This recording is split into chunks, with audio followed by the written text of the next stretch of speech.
Okay, we are back in the studio. Of course, that was the legendary Susie and the Banshees with Cities in Dust. And we are here with... Are you a new comedian in San Francisco? I only met you about a week ago. Yeah, no, I've been in the scene for about a year and a half, 2 years. The thing is, for a long time, I was commuting back and forth from Indianapolis to here, so I would do like 2-3 weeks in San Francisco, and then I would go back to Indiana for, anywhere from like 2 to 6 weeks. So I was never consistently in any scene, so I never got, like, even if I met somebody and they're like, oh my God, you're hilarious, can you be on my show next week? I'd be like, no, I'll see you in a month, and hopefully you remember. I should say your name before we... It's Tommy Arnold. Tommy Arnold. Tommy Arnold, yeah. You're Tom Arnold. Yeah, I'm the skinny, Oh my God, funny you lost one. a lot of weight. Yeah. No, if I was married to some fat lesbian with a blowhole, I really probably wouldn't let her go. No, you wouldn't want to advertise. That's true love right there. We try and run a good cash cow. We try and run a class show here, Tommy. Right, I know you better than that. A fat lesbian with a blowhole. That'll get the LGBT community back on our side. Right, always. Find me on Facebook, please, by all means. Find me. We're trying to start some controversy. So I'm going to be very, very nice and everything. What the fuck were you doing in India? Fucking no place. Well, my kids are there, and I was born and raised there, so I got out as fast as I could. Slap me. Yeah, I lived in Houston and Tampa and out in Boston and did all kinds of time everywhere else. And because my day job, I'm a nurse, so I worked as a travel nurse for a while, so I got to check out a lot of different places. But I've been in San Francisco now 4 years, and I mean, this town's my mecca. Like, I was 13 years old, I saw Metallica, changed my life. I was 17 when I saw The Dead, changed my life. I was 18 when I discovered Kerouac and Ginsberg. Another mind-altering state. Sure. And then when you get into, like, drugs, sometimes during that time? 12. 12 was the first time I smoked weed and dropped acid. Did that change your life? Huh? That changed your life? Oh, sure. Yeah. Oh, yeah. People can't see him, but Tommy's only 16 years old. Yeah. This is what San Francisco living does to somebody. Actually, you're probably the best-looking comedian I've ever seen in this town. Like, Well, thank you, Mark. What's Thank that all you. about, you know? Thank you. No, this is... What about me? Fucking. Well, Andrew's cute. You look like a boy. He's you handsome, look like a though. man. Yeah, exactly. There you go. Andrew's more of a lady boy, and Tommy here is like kind of more of a hunk. I turned 40 just a couple weeks ago, and everybody's like, "Oh my God, I can't believe you turned 40. You look so good." And I'm like, "This is all preservatives. Like, I'm actually dead on the inside." You've been eating I had Twinkies eaten for like Captain 30 Crunch. years, I right? was like, I'm gonna look like this. I'm me and Dick Clark. You know, we don't. Dick Clark. Yeah. Well, actually, he's they possessed say by Satan. they say that black don't crack. Well, I've realized a secret is cocoa butter. Just There you go. moisturize On your hair? And everywhere, man. Just a little rubbing, and it's good for you, man. It keeps you from. No one likes ashy dick. No one likes ashy knees or elbows. So I don't know. Are keep you it- sure you're? Cocoa Wait, are you butter. straight? You're a nurse. Cocoa butter. That's kind of right on the edge there. You know. If I could find a man hot enough that I would ever want to go down on him, by all means, I would. I'd be as queer as a $3 Very bill. liberal. Well, yeah. Well, look at like But- James Dean was like, why give up half the population? You know? Exactly. I I'm mean, not. it's be more cool than that. Be James Dean. I would never turn down a free drink. I find it a lot easier to hook up with guys if I'm dressed up as a woman and I'm really fucking stoned. Really? Yeah, and I'm really desperate. There's a tip for you, Tommy. Yeah, there you go. Anyway, next time you get dressed like a lady. So, Mark, you'd be into this. So, Tommy, you were a musician for 20 years. Yeah. I've played in bands, did all kinds of stuff, and when I started comedy, I didn't bring my guitar with me, and it was all right. It was slow and coming, but then I realized music's just such a huge part of who I am that I had to take it on stage with me. So, since I've been playing music, it seems to, people seem to like it, and it doesn't matter, I don't have to worry so much about reading the crowd because, it's cross-generational. It doesn't matter about language barriers. I played for a bunch of French girls a couple weeks ago, and they loved it, and they couldn't speak a lick of English, and it was cool. Ooh la la. Did you get? No. Mark nearly had some. I'm obsessed. Mark nearly had some romance last night, so he's only asking you so he can brag about his own exploits. Yeah, see. Anyway, You're falling into his trap. Anyway, have you got to have? We just changed the subject. What do you guys want, a blues song, or you want to sing along? How long have you been doing comedy for? blues. First, Blues? All right. how long have you been doing comedy for? About a year and a half, 2 years now. Oh, that's not too long. Yeah, no, I'm still a virgin on the scene, but I think playing music for so long, kind of. I mean, I think it gave me a step up versus a lot of people. Because I'm comfortable up there. You Right. know? That's Breathe in half the of it. ring, as they say. Yeah. Yeah, and then if you're bombing, you can play music, and if the music's bombing, you can go back to comedy. Yeah, that's pretty much how it So goes. if the audience start losing the audience, you switch But it that's out. why comics hate musical comics. Because because- they're like, God damn, this motherfucker can't fail. Yeah. If there's any dead air, people are like, hey, I really enjoyed this tune. So, Yeah, Speaking of, yeah. give us guys a wanna tune. hear it? Oh yeah, go for it. This song I wrote when I was living in Texas.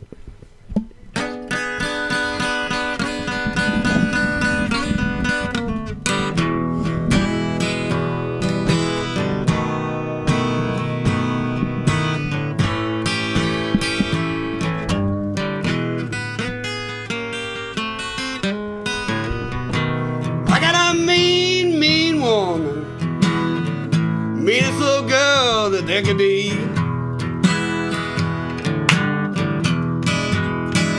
I got a mean, mean woman, meanest little girl that there could be. She puts souls on my lips, makes it hurt when I pee. Well, I called up my good friend, said, hey Andrew, what can I do? Yeah, I called up my good friend Andrew Roberts, said, hey man, what can I do? He said, I can't help you. It hurts when I pee too. I said, oh, that little girl gets around.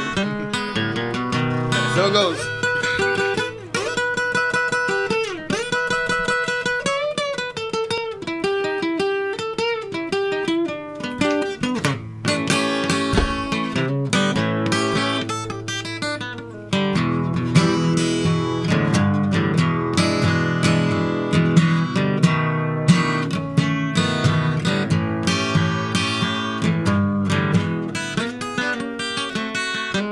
Well, I went to see my doctor. Said there's something you gotta do for me. Yeah, I went to see my doctor.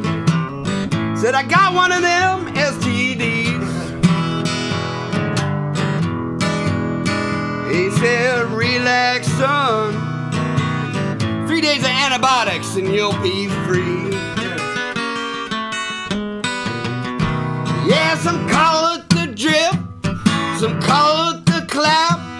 You get that hepatitis or that HIV, well, you ain't ever coming back. I said, please, there's something you gotta do for me.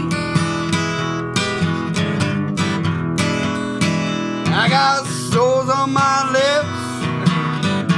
Oh, it hurts when I pee. Oh.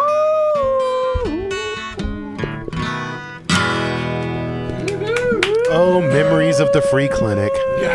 So where in your act do you usually pull that one out? The middle or the end, the beginning? Well, it depends on the crowd. I'll ask them if they want to hear a sing along or if they want like a blues song. Usually, I try and pull it out at the beginning because the other song that I do is a big sing along, and it's nice to like leave them like wanting more. And That is a big thing. Do you find that some of the comics in San Francisco don't leave them wanting more?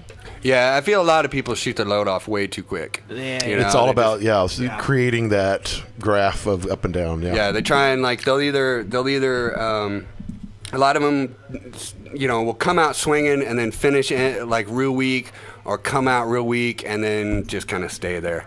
It's The magic of editing. That's what you do. yeah, exactly. George Lucas said that the start and the end were the only things that mattered. And Oh, Frank Zappa said that. He said he goes, as long as you have a start and a finish, you can put whatever you want in the middle. Just call it art, and people will love it. Yeah, it's like rhyming. I went to the store, blah, blah, blah, and got some more. Well, Yeah. that's great. Fabulous. So that song, is that based on personal experience? Yeah, a friend of mine called me up. I was living in Houston, and a friend of mine called me up, and he had this bad news about he thought he had an STD, and There's this homeless guy called Little Joe Washington that wanders around Houston and walks into bars, and whenever he walks in, he's royalty. Like, any guitar player will stop playing, hand him his guitar, and this little old guy will fucking rape the guitar. It's insane. Like, he's completely schizophrenic and out of his head. Perfect. But he did a song that was called "It Hurts When I Pee Blues," and when my buddy told me that, I couldn't remember all the words, so I started writing this down, and it's been kind of a staple for a while now. So. Yeah. I love it. I like playing it. Does it hurt your chances with the ladies after you come off stage? I'm a nurse, so I can usually tell them. I can usually be like, "Hey, no, it cleared up." It's bacterial, not viral, so antibiotics. Exactly. Here's a question I have: if you drink a lot of alcohol and you go to bed, but you hook up a drip to yourself before you go to bed, do you wake up without a hangover? Yes, you can. Yes. Man. There's actually, we treat a lot of people, it's called, when alcoholics come in and they're going through withdrawal, or if they're just shit-faced drunk, we'll give them what's called a banana bag, which is pretty much Gatorade and IV fluid. And it's a lot of vitamin B and like Ativan and a few other things. So have you ever done it? Sounds relaxing. To myself, no. I've hooked myself up to a few different other types of IV fluids when I've walked in, just because I've been like, if you want me to stay here, you're going to have to treat me, I would love to do that. I would love to have just like a little IV drip. Yeah, bring it to the bar with you. I keep it in while you're drinking, next to the bed. Next to the no, bring it to the bar while you. Oh, but next to the bed would be good. I actually keep. Yeah, matter of fact, they can have them stations at the bars. You just fucking hook up while you're getting drunk. Right? Well, because of what I work as a nurse, I don't have insurance, which is odd. But I do keep like I got a vial of antibiotics. Yeah. In my dresser drawer at home, and I do keep IV fluid and IV start kits in my car for friends of mine. They call up and they're like, "Dude, I'm so hungover." I'll go over, drop a line in them, load them up. That is. Now that's being a bud. It's love, man. Yeah, that's being a bud. Yeah. I could have used you this morning. Yeah, find me on Facebook. I'll come in. Hook you up. Yeah. I'm not sure if we're gonna have time for another song. Well, we can go out with a song. You want to go out with So first of all, tell us where anybody can see you perform in the near future. Tomorrow night, I'm actually up in Eureka at the Eureka Inn with Juan Medina. And then after that, May 3rd, I'm at Kimball's. Some other show. I don't know. I got to get a personal handler. I know June 8th, I'm at Good Times at the Grotto. And you'll see me out on the scene or busking on a street corner. He's hard to miss. He's the best-looking 40-year-old comic in San Francisco. And nurse. Single? You're a catch. Yeah. You're getting laid all the time, right? No. He actually blew off a date to be with his hits. Yeah. I'll see that. There it is. He's given to. Well, comedy takes precedence. There you go. Comedy over pussy. That's and right. So if people can find you, they can find you on Facebook. Yeah, just find the Tommy Arnold. Don't try and YouTube me because it ends up you see like some preacher who like ends up spreading a lot of hate. So I got to try and figure out how to bump him off. But become Tommy Q Arnold or something like that. Do you have any short songs? Short songs? I could do a short song. Like 1 minute? Yeah. We got 1 minute left. Well, Tommy Arnold, thank you for coming, and here he is. He's going to take out Under the Golden Gate.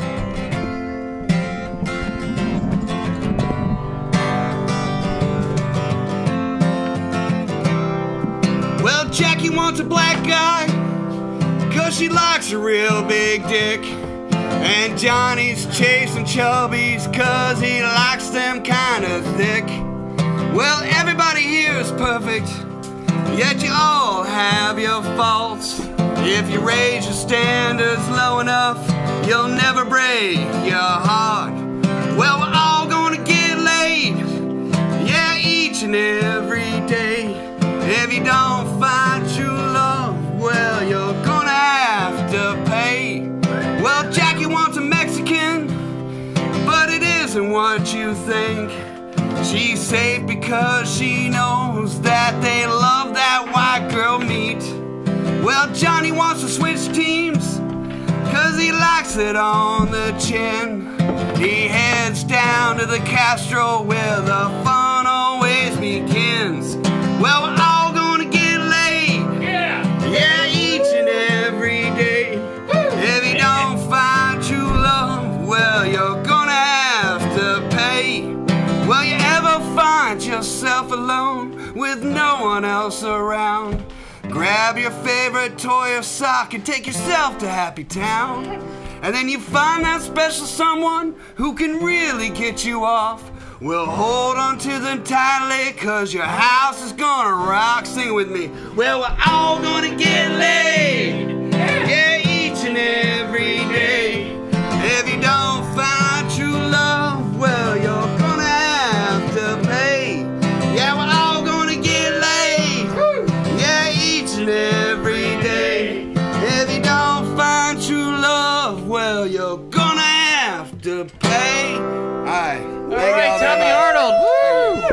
right, here we Under are. the Golden Gate. Under the Golden Gate. We will see you next week, and stay tuned for Hamtastic's Comedy Hour. That was great. Thanks, man. And within the reach of my hand, she's sound asleep. And she's sweeter now than the wildest dream could have seen her. And I watch her sleeping